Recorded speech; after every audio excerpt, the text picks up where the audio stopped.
پاکستان اور دنیا بھر سے دیکھنے اور سننے والے تمام اہل اسلام بھائیوں السلام علیکم۔ تو آج ذکر کرتے ہیں اللہ تعالیٰ نے یہ جو وسیع تر کائنات تخلیق فرمائی ہے، اس میں دستور، آئین، دین اسلام کیسے نافذ کیا، تو وہ کچھ اس طرح ہے۔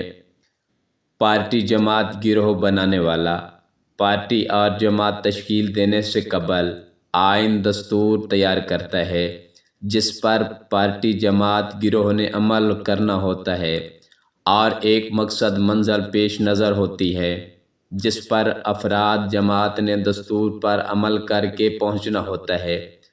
ایسے ہی زمین و آسمان، عرش و کرسی، لوح و قلم، سیارے، ستارے، کوکب، شمس و قمر، ملک، جن و بشر، نباتات و جمادات، حیوانات و مدنیات، وحوش و طور، مکان لمکان، زمان لزمان تخلیق فرمانے سے قبل خالق نے ان کی منزل قرار دی اور ایک دستور آئین بنایا جس کا نام اسلام رکھا۔ ان دین عند اللہ الاسلام، یعنی اللہ کا مقبول پسندیدہ دستور آئین دین اسلام ہے۔ اصول خالق ہے سے تحریر فرما کر کتابی شکل میں عالمین کے سامنے پیش فرماتے تو اس کتاب کا نام قرآن رکھا۔ اس نظام آئین دستور کو مختلف ادوار میں چلانے والے